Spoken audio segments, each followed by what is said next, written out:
7-8 సంవత్సరాలుగా బతుకుతున్నటువంటి ఈ కుటుంబాలకి ఈరోజు నిర్భయంగా ధైర్యంగా ఆత్మ గౌరవంతో బతకటం కోసం ఈరోజు మన ప్రభుత్వం పేదల ప్రభుత్వం మీకు పట్టాలు అందిస్తా ఉన్నాం.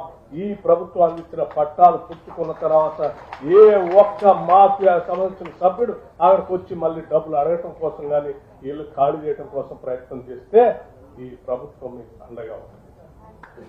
అటువంటి వ్యక్తుల్ని అత్యంత కఠినంగా కూడా ఈ ప్రభుత్వం నిర్ణయం తీసుకుంటుంది. ఎటువంటి భయం లేకుండా మీరు కానీ మీ కుటుంబ సభ్యులు కానీ పిల్లలు కానీ ధైర్యంగా ఈ ప్రభుత్వం మాకు పట్టా ఇచ్చింది, ఈ ప్రభుత్వం నాకు ఇల్లు ఇచ్చింది, ఇల్లు కట్టుకోవడానికి 5 లక్షల రూపాయలు కూడా ఇచ్చింది, ఇవ్వటమే కాదు ఈ ప్రభుత్వం దగ్గరుండి పట్టాలు పొందినటువంటి మీ అందరి చేత భూమి పూజ చేపించి ఇల్లు కూడా మొదలు పెట్టిస్తుందని కూడా ఈ సందర్భంగా మీ అందరికీ నేను చెప్తాను. ఇదే వేదిక నుంచి ఇక్కడ ఉన్నటువంటి జిల్లా అధికార యంత్రాంగానికి రాష్ట్ర ముఖ్యమంత్రి రేవంత్ రెడ్డి గారు చెప్పిన సూచన మేరకు ఆదేశాలు ఇస్తా ఉన్నాను. ఇవాళ పట్టాలు మీ అందరికి ఇస్తా ఉన్నాం. ఈ పట్టాలు పొందిన లబ్ధిదారులు రేపే అక్కడికి తీసుకొని వెళ్ళి మీరు దగ్గరుండి భూమి పూజ చేపించి ఇళ్లు కట్టుకునే నిర్మాణ కార్యక్రమాన్ని రేపే మొదలు పెట్టాలని కూడా ఆదేశాలు ఇస్తా ఉన్నాం. రేపు మొదలు పెట్టడమే కాదు, మీ అందరూ ఇళ్లు పూర్తి చేసుకుంటున్నాం. ఈ ఇళ్లని నిర్మాణం అంతా పూర్తి చేసి 2 మంత్రులు చెప్పినట్టు తుమ్మల నాగేశ్వరరావు గారు, పొంగులేటి శ్రీనివాసరెడ్డి గారు ఇద్దరు చెప్పినట్టుగా డిసెంబర్ 9వ తారీఖు కల్లా మీ ఇళ్ల నిర్మాణం అన్ని పూర్తి కావాలి.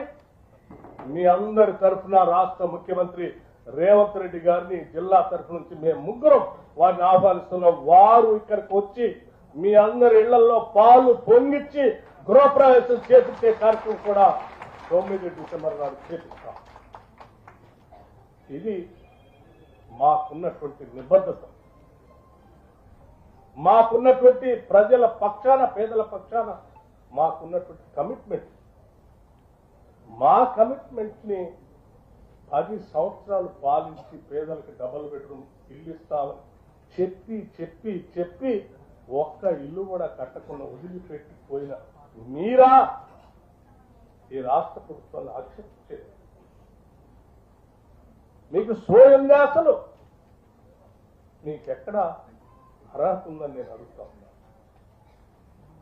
కేవలం ఇక్కడ ఇళ్ల స్థలాలు ఇల్లు ఇవ్వటమే కాదు, ఇందులో అర్హత కలిగినటువంటి వాళ్ళు మా సొంత గ్రామాల్లో మాకు స్థలం ఉంది, మా సొంత గ్రామాల్లో మాకు స్థలం ఉంది, మాకు అక్కడే ఇల్లు శాంక్షన్ చేస్తే మా ఊర్లోనే మేము గౌరవంగా ఆత్మగౌరవంతో ఇల్లు కట్టుకున్నా మా జనం మధ్యన మేము బతుకుతామంటే వాళ్ళకి కూడా ఇదే రోజు 2 గంటలకి ఆయా మండలాల్లో అన్ని మండలాల్లో 101 మందికి ఈ ప్రభుత్వం 2 గంటలకి ఇళ్ల పట్టాల పంపిణీ కార్యక్రమం కూడా పూర్తి చేసింది.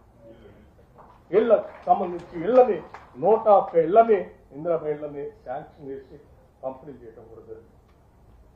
ఇది మాకున్నటువంటి నిబద్ధత. దయచేసి నేను పేదవాళ్ళందరికీ చెప్తా ఉన్నాను, ఈ పేదలు ఎప్పుడు అబద్ధం చెప్పరు. రెక్కాడితే డొక్కాడినట్టు ప్రజానికి ఎప్పుడు అబద్ధం చెప్ప. మీ అందరికీ నేను మాటిస్తా ఉన్నా, మీ అందరికి విజ్ఞప్తి కూడా చేస్తా ఉన్నా. మీ పేదరికాన్ని నిస్సహాయతని అర్థం పెట్టుకోవాలి. మీ దగ్గర ఎవరెవరైతే లక్షల రూపాయలు వసూలు చేసి ఇన్ని సంవత్సరాలు నరకాన్ని చూపించారో వాళ్ళ సమాచారం మొత్తం కూడా నేను ఎక్కడ ఉన్నటువంటి పోలీస్ కమిషనర్ గారికి ఆదేశాలు ఇస్తాను. వారికి సమాచారం ఇవ్వండి. మీ డబ్బులు మీరు ఎవరికైతే ఇచ్చారో ఆ డబ్బులు వసూలు చేపించి మళ్ళీ మీ డబ్బులు మీకు ఇప్పించే బాధ్యత కూడా ఈ ప్రభుత్వం తీసుకుంటుంది. ఇప్పుడే కమిషనర్ గారు కూడా ఈ ప్రభుత్వం ఆదేశాలు ఇస్తాము. ఎవ్వరికి భయపడాల్సిన అవసరం లేదు. ఇది ప్రజల చేత, ప్రజల కొరకు, ప్రజల యొక్క ప్రభుత్వం. ఏ మాఫియా కోసం లేకపోతే ఇంకెవరో వచ్చి మనం బ్లాక్ మెయిల్ చేస్తే భయపడి బతకాల్సిన అవసరం లేదు. నిర్భయంగా ఈ ప్రభుత్వం మనది, ఇది ప్రజా ప్రభుత్వం. ధైర్యంగా బతకండి, ఆత్మగౌరవంతో నిలబడండి. మీ ఆత్మగౌరవంతో నిలబడటానికి కావాల్సిన కార్యక్రమాలన్నీ కూడా ఈ ప్రభుత్వం చేపట్టింది. కేవలం ఇళ్ల పట్టాలు ఇవ్వటమే కాదు, ఇళ్లు కట్టించడమే కాదు. మీరు అడిగారు ఆ పిల్లలు చదువుకోవటానికి కావాల్సినటువంటి విద్యా వ్యవస్థను కూడా ఏర్పాటు చేయండి అని చెప్పారు. ఈ ప్రభుత్వం చాలా చిత్తశుద్ధితో ఈ రాష్ట్రంలో ఉన్నటువంటి ప్రతి పేద కుటుంబానికి సంబంధించిన పిల్లలు కూడా ప్రపంచ స్థాయిలో పోటీ పడే విధంగా అత్యంత స్టాండర్డ్స్ ఇంగ్లీష్ మీడియంలో విద్యాబుద్ధులు నేర్పించాలని ఆలోచిస్తూ ముందుకు పోతున్నటువంటి ప్రభుత్వం తప్పనిసరిగా నీ ఇళ్ల స్థలాలకు ఇచ్చిన స్థలం పోను మిగతా స్థలం అంతా కూడా ఇక్కడ నుంచే ఇప్పుడే ప్రకటిస్తా ఉన్నాం. మిగతా 16 ఎకరాలు కూడా పేద పిల్లలు చదువుకోవటానికి కావలసిన విధంగా అత్యున్నతమైనటువంటి ప్రమాణాలతో ఉండేటువంటి ఇంగ్లీష్ మీడియం స్టాండర్డ్స్ తో ఉండేటువంటి తెలంగాణ పబ్లిక్ స్కూల్స్ అక్కడ నిర్మిస్తాం. ఇంకా స్థలం మిగిలి ఉంటే ఏ పేదల కోసం అయితే రెసిడెన్షియల్ స్కూల్స్ కట్టి ముందుకు నడిపిస్తా ఉన్నామో ఆ రెసిడెన్షియల్ స్కూల్స్ కి పక్కా భవనాలు లేకుండా రెంటెడ్ బిల్డింగ్స్ లో ఉన్నటువంటి ఆ స్కూల్స్ కూడా ఆ స్థలాన్ని కేటాయించి అంతిమంగా పేదల ఇళ్ల కోసం పేదల బిడ్డలు చదువు కోసమే ఈ స్థలాన్ని ఉపయోగిస్తాం తప్ప ఏ ఇతర కార్యక్రమానికి ఈ స్థలాన్ని ఉపయోగించాం. ఈ స్థలం కేవలం పేదలకే పంచుతాం. ఇది ఈ రాష్ట్ర ప్రభుత్వం యొక్క ఆలోచన అని చెప్పి మీ అందరికీ నేను మనవి చేస్తూ ఈ కుటుంబాలు ఈరోజు లబ్ధిదారులందరికీ మీరు చాలా బాధపడ్డారు. కరెంటు లేదు, నీళ్లు లేవు, బడి లేదు, ఇల్లు లేదు. ఈ రోజు నుంచి మీరు నిరభ్యంతరంగా కేవలం అది లేఅవుట్ చేయటం లీగల్ గా లేఅవుట్ చేసి ఇవ్వటమే కాదు, ఆ లేఅవుట్ లో కరెంటు ఇస్తాం, కరెంటు స్తంభాలు ఇస్తాం, నీళ్లు ఇస్తాం, సివిక్ కమ్యూనిటీస్ అన్ని ఏర్పాటు చేస్తాం. ఆయా కుటుంబాలు అక్కడ ఉంటే చిన్న చిన్న కార్యక్రమాలు తీసుకోవడానికి కావాల్సినటువంటి కమ్యూనిటీ హాల్ కట్టిస్తాం, అట్లాగే షాపింగ్ కాంప్లెక్స్ కట్టిస్తాం.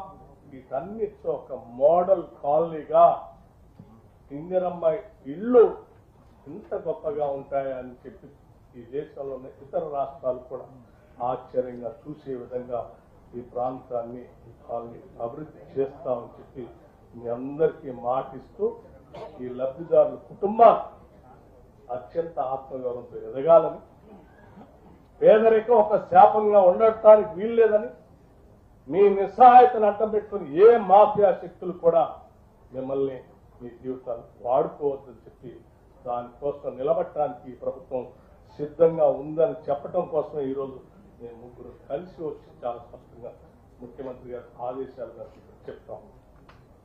ధైర్యంగా ఉండండి, నమ్మకంతో అడుగులు ముందుకేయండి, ఇల్లు కట్టుకోండి, బిడ్డలను చదివించండి, ప్రపంచంతో పోటీ పడే స్థాయిలో మన పిల్లల్ని తయారు చేయండి అని చెప్పింది అందరికీ నేను సవినయంగా మనవి చేస్తూ